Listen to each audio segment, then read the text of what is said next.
سب سے اونچا، سب سے بڑا، سب سے خطرناک فتنہ جو ہے وہ کیا ہے؟ دجال ہے، یاد رکھیے۔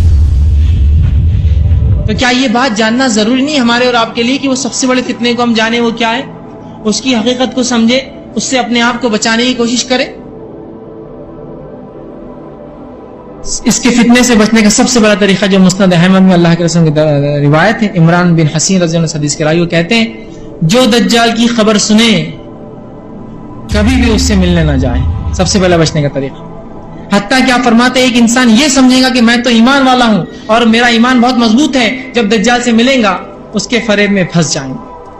آپ نے فرمایا کبھی امید مت کرو دجال سے ملنے کی، اور آ جائے اور خبر ہو تو ملو مت، بھاگ جاؤ اس سے، تو ملنا نہیں اس سے، چاہے آپ کو لگے میرا ایمان بڑا مضبوط ہے میں تو دجال سے نہیں۔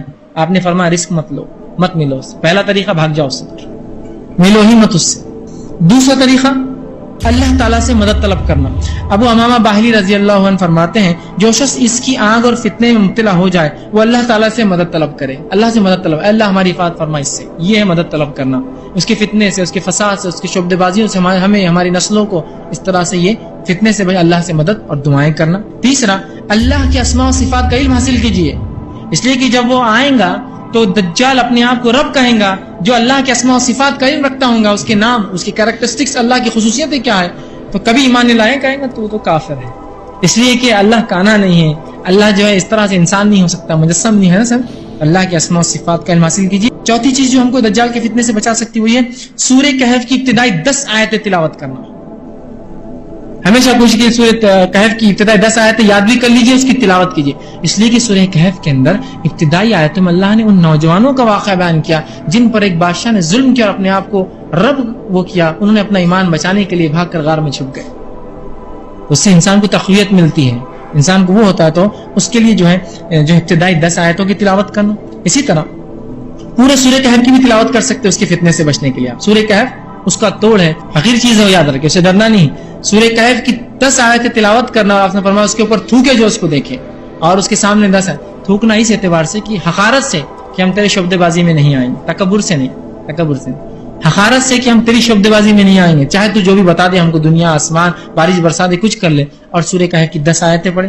پانچواں طریقہ دجال سے بچنے کے لیے حرمین شریفین میں جا کے رہیں، وہاں دجال نہیں آئیں گا، مکہ اور مدینہ میں دجال کا داخلہ نہیں، تو یہ بھی ایک نجات کا ذریعہ ہے، کسی کو پتا چلے وہ زمانے میں ہو تو مکہ مدینہ چلے جائے سفر کر کے اور وہاں بچ جائے، یہ بھی ایک طریقہ ہے۔ چھٹا طریقہ دجال سے بچنے کے لیے نماز میں دجال کے فتنے سے پناہ مانگنا۔ جب آپ قاعدے میں بیٹھتے ہیں نا تو قاعدے میں دعا معصورہ کے بعد ایک دعا جو آپ صلی اللہ علیہ وسلم نماز میں پڑھا کرتے تھے، وہ دعا آپ ضرور پڑھا کیجیے، اللہم انی اعوذ بک من عذاب القبر ومن عذاب النار ومن فتنۃ المحیا والممات ومن فتنۃ المسیح الدجال۔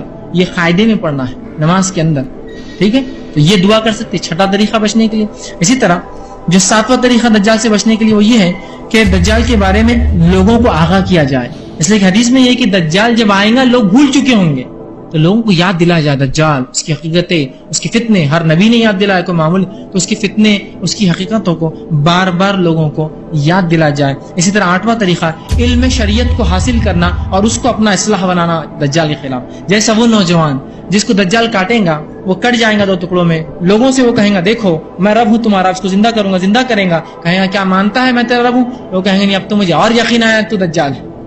علم اس کو شریعت کا علم ہوگا، اسے ڈٹ کر بولیں گا وہ، تو علم شریعت کو حاصل کرنا یہ بھی دجال سے بچنے کا ایک بہترین طریقہ ہے۔ دجال جو ہے اس کے فتنوں میں یہ ہوگا کہ اس کے پاس آگ اور پانی ہوگا۔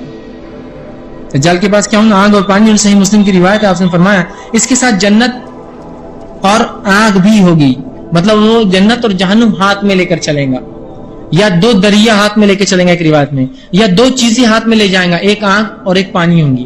لیکن آپ نے فرمایا یاد رکھنا اس کی آگ میں داخل ہو جانا وہ تمہارے لیے پانی ہے، اس کی پانی میں داخل نہ ہونا وہ تمہارے لیے آگ ہے، اس کی جنت میں داخل نہ ہونا جو بتائیں گا وہ تمہارے لیے جہنم ہے، اس کی جہنم میں کود جانا وقت پڑے چاہے تمہیں ڈر کیوں نہ لگے، اس لیے کہ وہ تمہارے لیے جنت ہے۔ جو آپ نے فرمایا اگر تمہیں ڈر بھی لگے تو آنکھ بند کر کے اس کی آنکھ میں چلے جانا، اس لیے کہ وہ تمہارے لیے پانی ہے، وہ تمہارے لیے جنت ہے۔ یہ بات بھی جاننا ضروری کہ اللہ رب العزت جس کو بچانا چاہے وہی بچ سکتا ہے اس کے فتنوں سے، یہ بات بھی اپنی جگہ طے ہے۔ کوشش ہمارا کام ہے، جاننا ہمارا کام ہے، اور اللہ سے دعا کرنا ہمارا کام ہے، لیکن یہ بات یاد رکھ لیجیے اللہ رب العزت ہی اس کے فتنوں اور شر سے جس کو بچا لے وہ بچ سکتا ہے۔ اللہ رب العزت سے دعا ہے کہ اللہ سبحانہ وتعالی جو کچھ کہا سنا گیا اس پہ عمل کرنے کی توفیق عطا فرمائے. ہم تمام کچھ دجال کے فتنے سے ہماری حفاظت عطا فرمائے. ہم تمام کو علم شریعت کا علم حاصل کرنے کی، اس کے مطابق عمل کرنے کی توفیق دے. جب تک زندہ رکھے اسلام اور ایمان پر زندہ رکھے. خاتمہ ایمان پر ہو. آخر دعوانا الحمدللہ رب العالمین. سبحان ربک رب العزت عما یصفون وسلام علی المرسلین والحمد للہ رب العالمین.